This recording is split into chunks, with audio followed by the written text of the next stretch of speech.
नमस्कार। कलम न्यूज़ से गुरदेव सिंह सैनी। आज पहुंचे हैं हम हनुमानगढ़ से सूरतगढ़ जो टोल नाका है। हालांकि आपको बता दें कि यहां पर किसानों का धरना भी लग चुका है और किसानों ने यहां से वाहनों को टोल फ्री भी कर रखा है।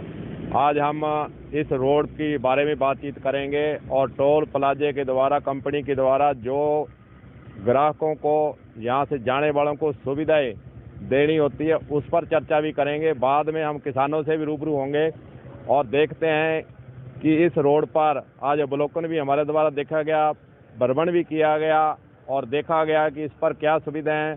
शौचालय नहीं है, पानी नहीं है। हमारे साथ आज जुड़ेंगे वरिष्ठ पत्रकार हैं कुलदीप जी शर्मा, वो भी जुड़े हैं, उनसे भी जानेंगे क्योंकि ये कानून के भी और नियम के भी इन्होंने लंबे समय से पत्रकारिता करते आ रहे हैं। इनको ध्यान है कि टोल रोड पर क्या क्या सुविधाएं होनी चाहिए और क्या कंपनी को देना चाहिए, ग्राहकों के साथ किस प्रकार व्यवहार करना चाहिए, सारी बातें जानेंगे। सबसे पहले तो कुलदीप जी, आपका कलम न्यूज़ में स्वागत है। जी धन्यवाद, आपका भी स्वागत है।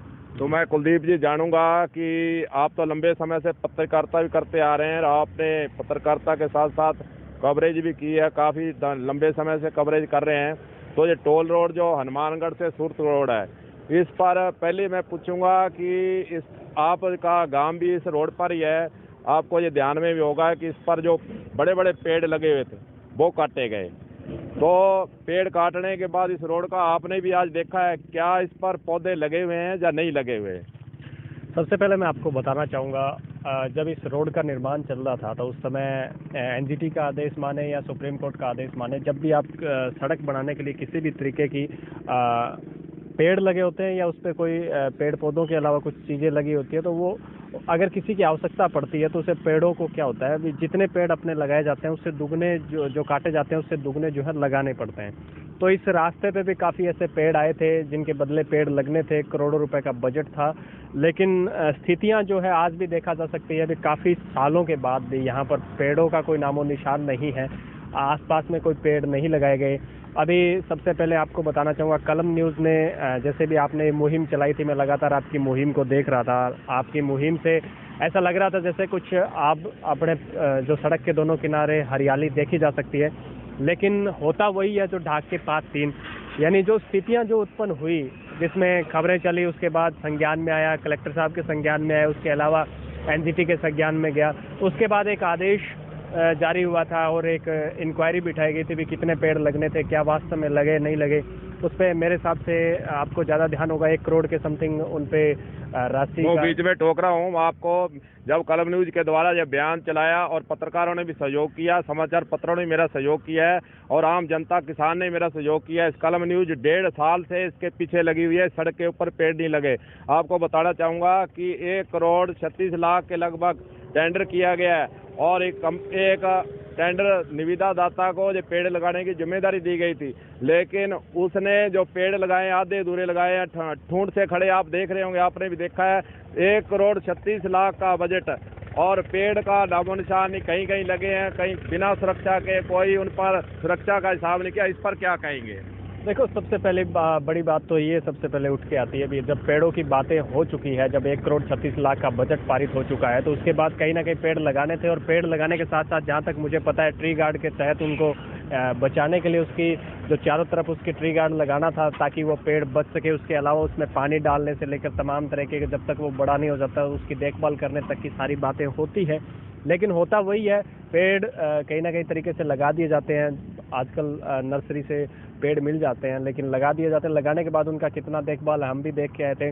डिवाइडर के दोनों तरफ जहाँ पेड़ लगने थे, सड़क के दोनों किनारों पर, वहाँ पेड़ नहीं है, सिर्फ एक कह सकते हैं एक लकड़ी नुमा स्थिति खड़ी है।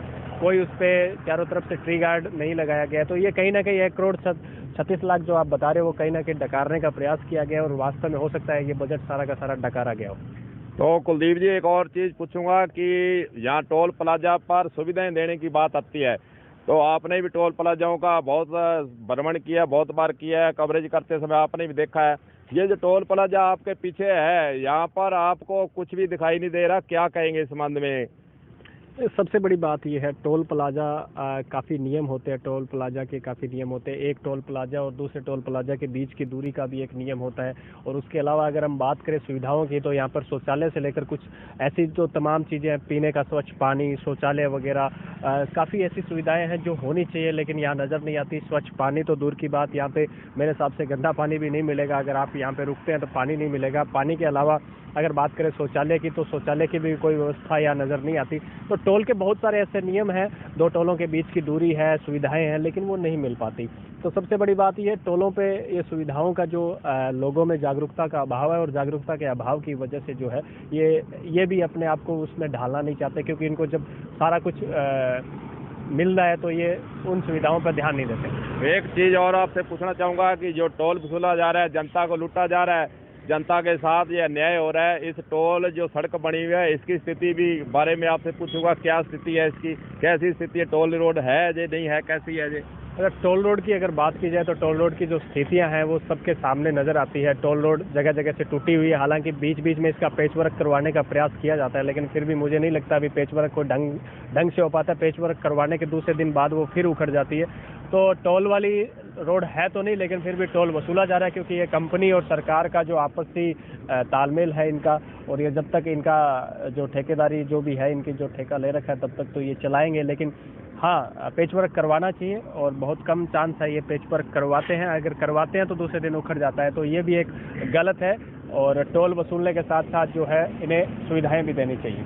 तो ये थे हमारे साथ कुलदीप जी, वरिष्ठ पत्रकार हैं। इनका यही कहना है कि टोल वसूली की जा रही है, जनता से लूटा जा रहा है। सड़क पर की सुविधा की बात करें, सड़क की स्थिति की बात करें, यहाँ पर शौचालय की सुविधा की बात करें, पानी की बात करें, कुछ भी नहीं है। और जो पौधों का मुद्दा है, खासकर पौधे जो लगने चाहिए थे वो अधूरे लगाए गए हैं, उस पर ट्री गार्ड नहीं लगाए गए हैं और वो सूखते जा रहे हैं। और कंपनी ने जो निविदा जारी की थी 1,36,00,000 की, वो भी खाना पूर्ति कर ठेकेदार और कंपनी आपस में मिलकर बंडरवाट करने की बातें सामने आ रही हैं।